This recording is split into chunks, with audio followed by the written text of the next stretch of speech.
So what is Biot-Savart's law? First of all, according to Oersted experiment, we know a current carrying wire produces magnetic field. That is, we know. Let us consider one current carrying wire. For suppose this is a current carrying wire. Okay.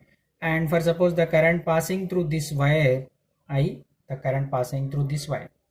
Now we have to find out what is the magnetic field developed through this wire at one particular point. For suppose at this particular point, what is the magnetic field due to this wire at this particular point. Now we are going to prove that magnetic field.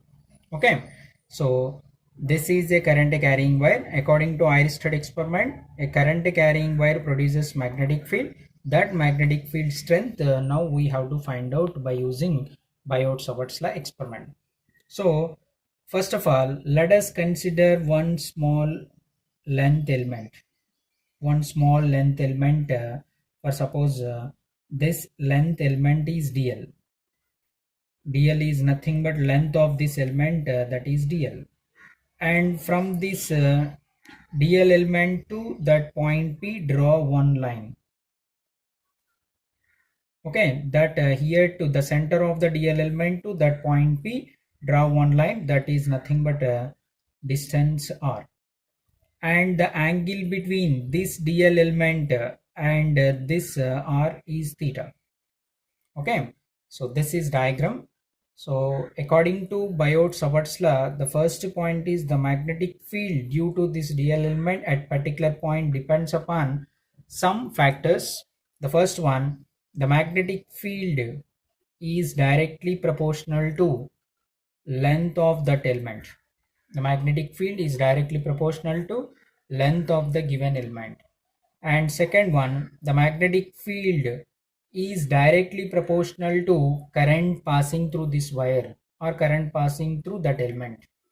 And third one, the magnetic field due to this dl element at particular point P depends upon sine angle, that is directly proportional to sine angle. Here theta is nothing but angle between dl bar and r bar, angle between dl bar and r bar. And one most important point here, this d length element is a vector quantity. Here to here a line joining, okay, that line is a particular direction, so that's why dl is a vector quantity, so that's why dl bar, and this is nothing but position vector.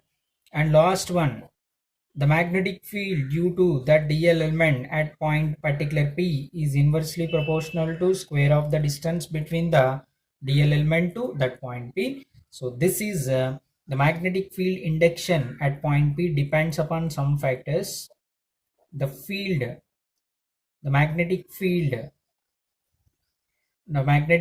at point P depends some factors,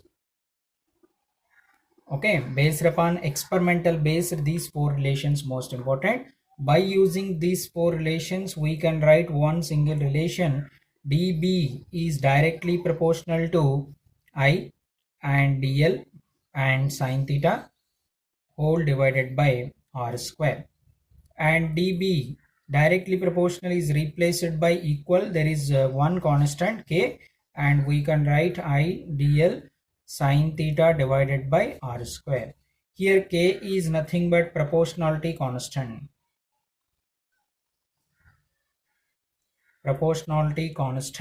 So that k value mu naught by 4 pi. Here mu naught is nothing but permeability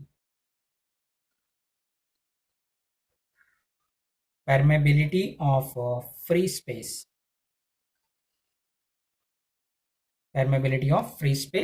This permeability is nothing but mu naught. This constant value depends upon only medium between the dl element and point P. It depends upon the medium. So this k constant, proportionality constant, depends on medium between dl element and point P. point P. So this K proportionality constant depends on the medium present between the DL element and point P. Here mu naught is nothing but permeability of free space. Okay, this is the property of the medium. So that value, mu naught value 4 pi into 10 power minus 7. That is the mu naught value. Now, what is the units of mu naught? How to find out? We know, first of all, this is K. K formula, what is K here? K is equal to dB into R square divided by I dl sine theta. Here dB, magnetic field Tesla, and R square, meter square. Tesla meter square divided by, this is I for current ampere, and dl for length, that is meter, and this is angle, no units. So this is meter gets cancelled. So we can write Tesla into meter divided by ampere. So this is K, units, proportionality constant unit, and mu naught also same unit. What is the mu naught unit? Tesla into meter divided by ampere.